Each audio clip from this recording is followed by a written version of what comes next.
Hi everybody, Davina Sharry here, founder and director at Powerful Parenting Australia. Thanks so much for taking the time out to watch today's video, and in fact any one of the videos in our series of videos to help parents and teachers with all things behaviour and behaviour management. I'd also like to invite you to check out the fantastic discount promotional offer we've got in our wording below today's video. It's our way of saying thanks for watching, and also further to our commitment to helping parents and teachers with children's behaviour management. Okay, let's turn our attention now to today's video. In today's video I really would like to discuss the art, and it is an art, the art of compromise and negotiation for better and more effective behaviour management. You know, parenting and teaching is tough.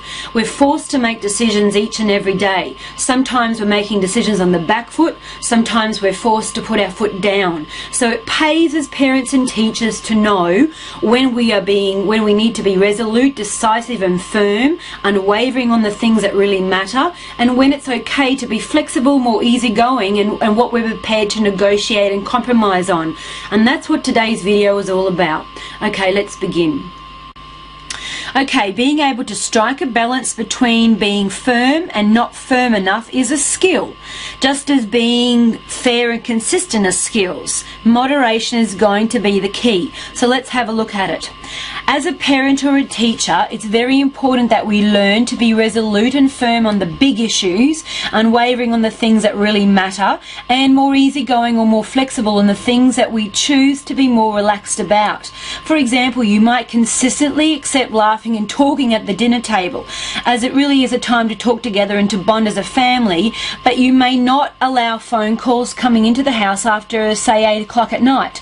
You might have weekly jobs, for example, that have to be done without question, but you might allow your child to negotiate on some of the smaller jobs every week to give them some choice. You might not worry about the mud on your child's clothes as they're playing, but you might be very firm and resolute about running around the swimming pool on the concrete. So be firm and resolute on the matters that are important to your child's safety, emotional, behavioural and social development and family management, and be more relaxed about the things that don't matter as much. You can increase your firmness by increasing your consistency and the strength in your communication. Let your child know clearly and exactly what you expect, when you will negotiate and when you will not negotiate. In other words, as adults, we need to learn the art of negotiation and compromise. And why is this important to do? All children have hot buttons, or things they are prepared to work hard to achieve. Added to this, most children want the rights and power and to have a say. Most children need to have an influence on some of the decisions made regarding their lives.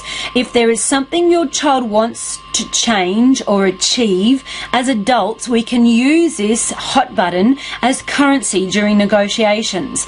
Once you know your child's hot buttons, or what it is they really want to achieve, you can use this and you can negotiate a win-win situation for both of you.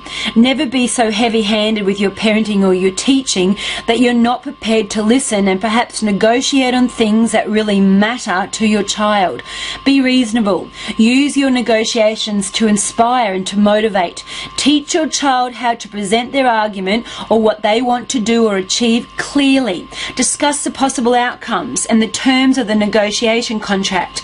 Negotiations are great opportunities for teaching your child how to accept responsibility and to work toward a goal. Get to the core of what you both need. For example, you've asked David if David can come and play on Saturday. Your father and I have discussed how well you both played together last time. We have decided your friend can come and can play on the condition that all your homework is done and your jobs are completed.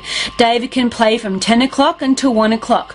We expect you'll play sensibly again this time, and when it's time for David to leave, we know there won't be any problems. Always include specific terms in your agreement. Discussions may be lively, but don't be pressured into changing your mind once you've made a firm decision.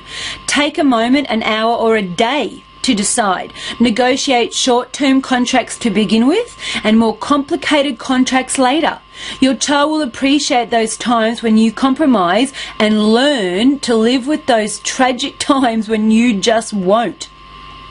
Be sure to explicitly teach your child when you say no the one time you mean it, and will not be drawn into any arguments. Say no once, mean it. Don't repeat yourself. Children are very clever and they will learn that you can be manipulated. They will get very upset probably when they hear the word no, but you know what? They will learn in time that sometimes you compromise and sometimes you don't. Save your no for when you really mean no, and don't be swayed. This is a must. You must take your time to ensure that when you say no, you mean it and you will not compromise on it. In conclusion, much can be learnt and gained by adults learning the art of negotiation and compromise. The key is to be resolute on what you will and will not negotiate on. Teach your child how to negotiate with respect and allow them opportunities to handle those times when the answer is one firm no.